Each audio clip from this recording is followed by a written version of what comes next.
August 5, 1940, southern England. The sun hung low over the green hills of Kent, casting long shadows across the fields below.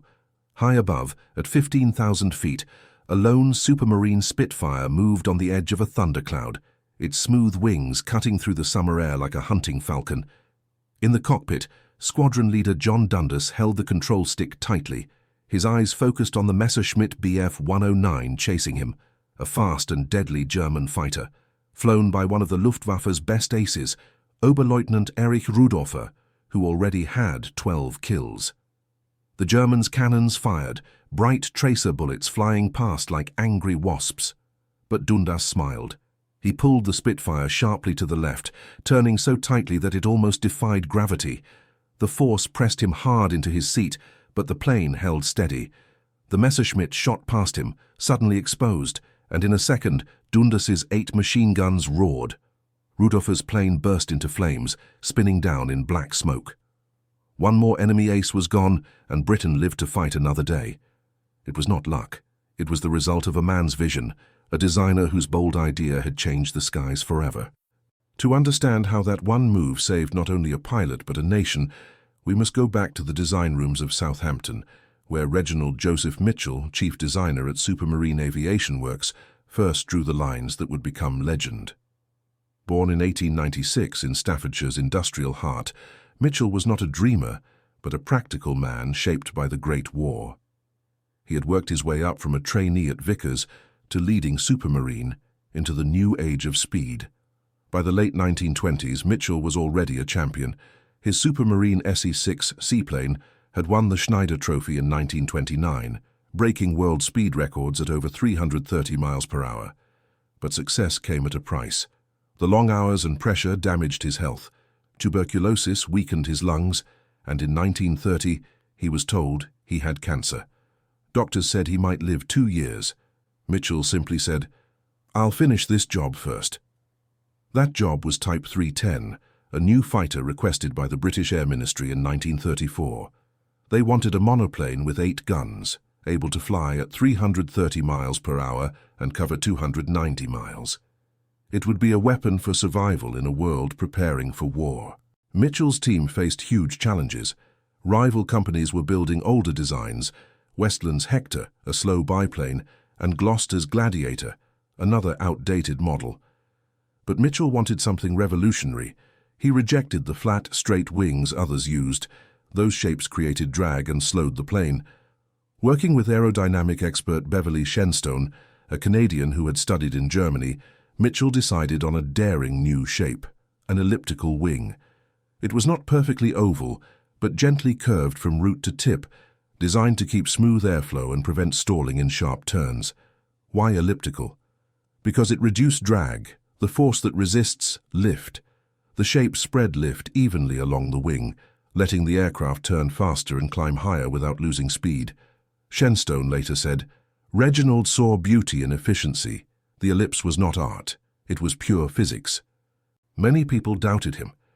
The Air Ministry thought the wing was too costly to build because each rib needed special tools, raising the price from £5,000 per plane to almost double.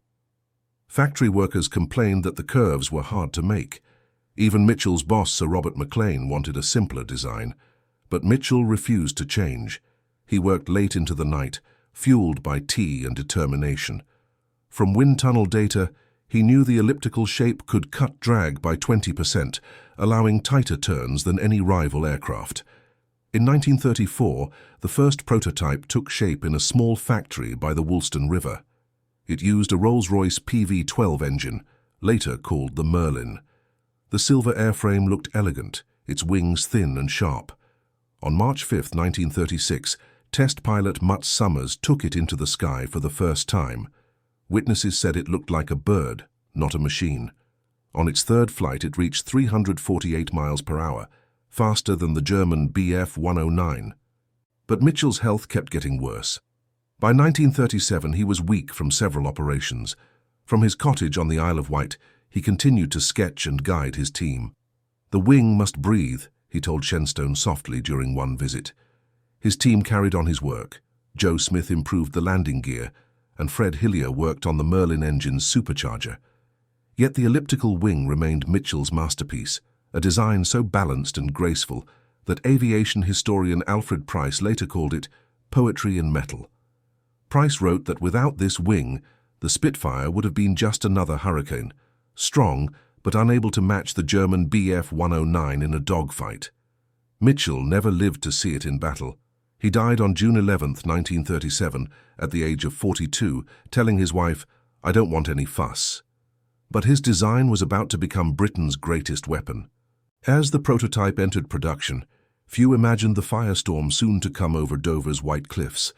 The elliptical wing, born from one man's courage and genius, was no decoration. It was Britain's hidden ace, ready to change the course of history. The elliptical wing, born from one man's determination, was not just a decoration. It was Britain's secret weapon, waiting for its moment.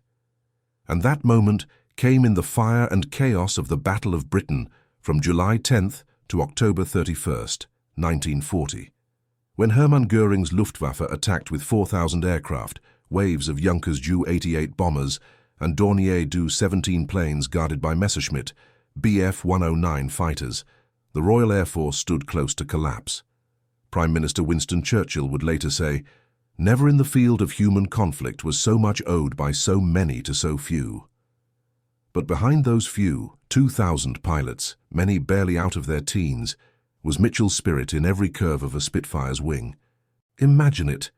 July 29, 1940, near Folkestone on the Channel coast. The first major raid of Eagle Day, the Luftwaffe's full attack on Fighter Command breaks the morning calm.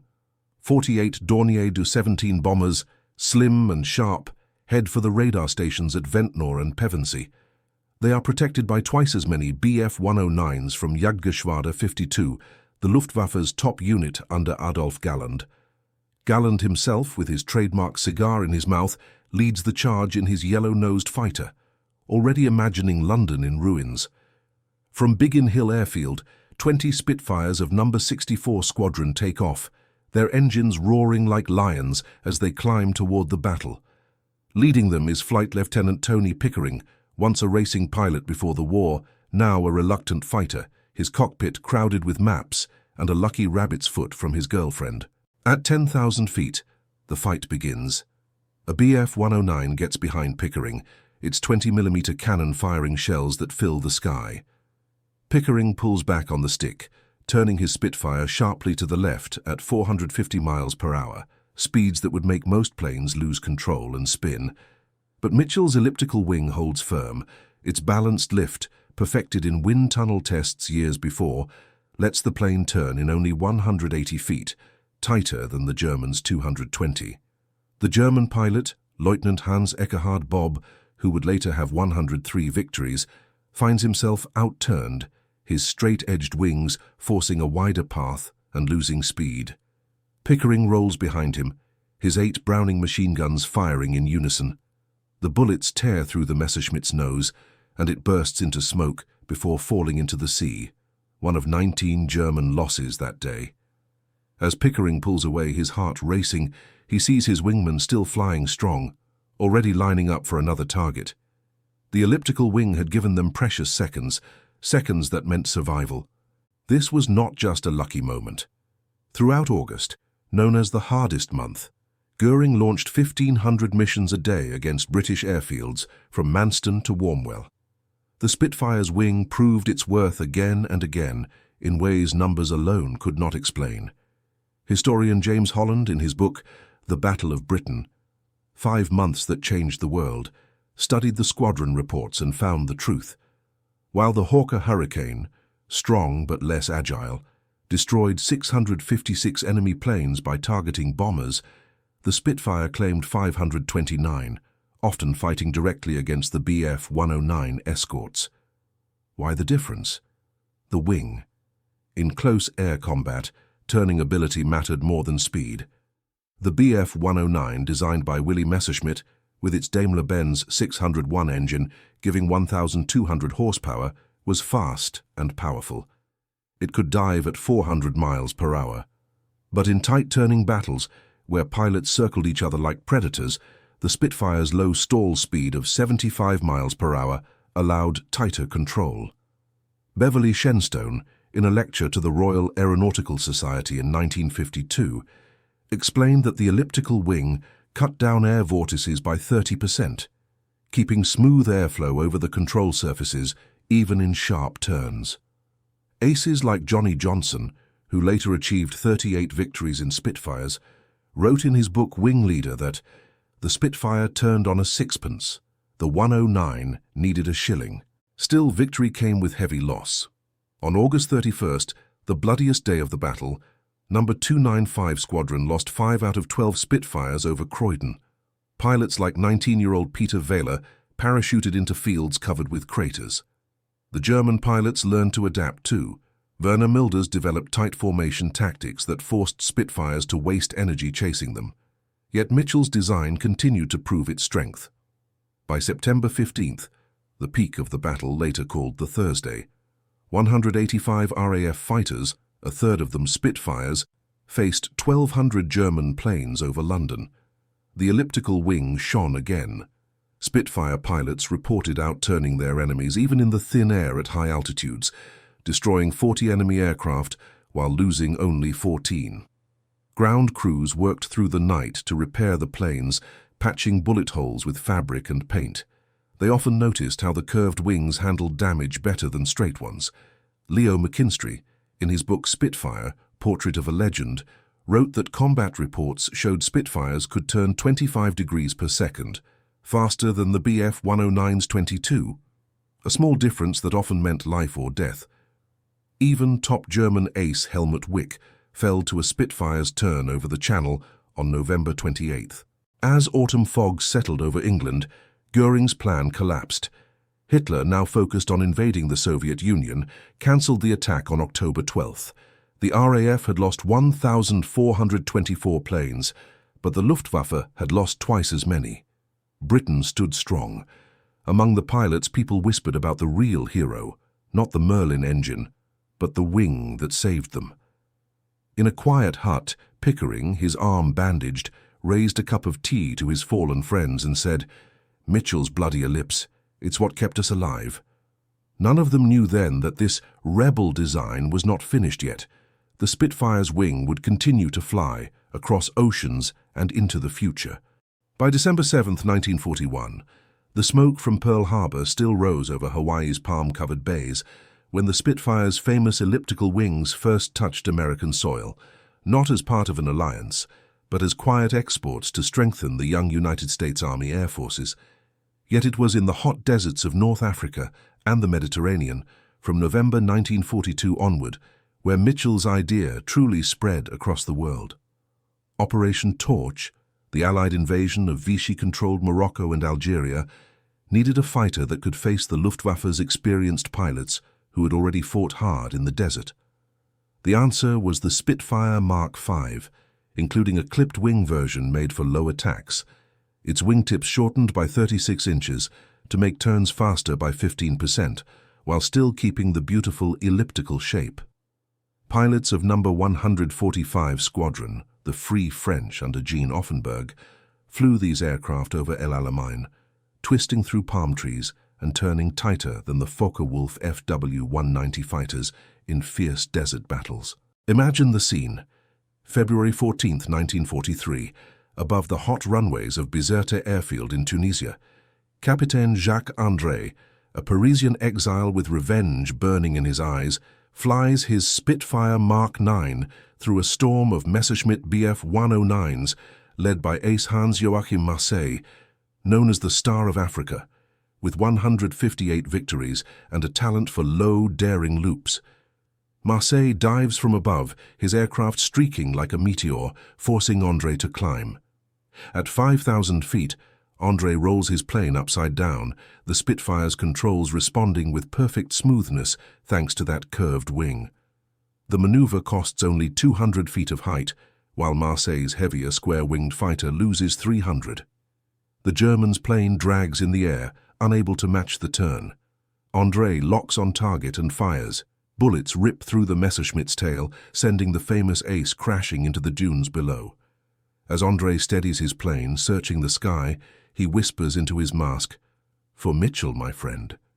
That same elliptical wing now paired with a two-stage Merlin 71 engine producing 1,650 horsepower, had turned the desert into a graveyard for Göring's finest.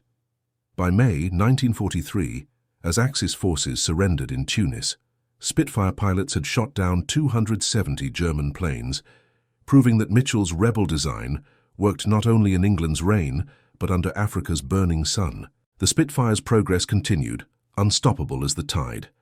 In the green jungles of the Pacific from 1943 onward, clipped-wing Spitfire Mark 8s joined the Royal Australian Air Force against the Mitsubishi A6M-0, fast and agile enemies whose own curved wings could not match the Spitfire's stability in dives. Over New Guinea, where thick humidity blocked engines and monsoon rains turned runways to mud, the Spitfire's low wing loading, 30 pounds per square foot, allowed it to fly slowly and turn tightly without stalling. Pilots like Clive Caldwell, Australia's top ace with 28 victories, described the feeling in his post-war debriefs kept in the Australian War Memorial's Spitfire Down Under. The wing didn't fight you. It flowed, like riding a wave that moved with you. By the end of the war, more than 2,000 Spitfires had flown in the Far East, defending the skies from Darwin to Okinawa, shooting down over 400 Japanese aircraft, and protecting ships from kamikaze attacks. Back in Europe, when D-Day arrived on June 6, 1944, the Spitfire Mark 14, powered by a new Griffon engine with 2,300 horsepower, escorted P-51 Mustangs into Germany. Its curved wings sliced through enemy fire at 25,000 feet. The design evolved once more. Photo-reconnaissance Spitfires, made lighter at only 700 pounds, flew high above Berlin, avoiding Focke-Wulf FW-190D fighters with tight turns that saved many missions. By 1944, production reached 2,000 aircraft every month, with factories from Castle Bromwich to Chattis Hill building a total of 20,351 planes. Each one carried that distinctive wing, a symbol of Mitchell's imagination during the hardest years of war.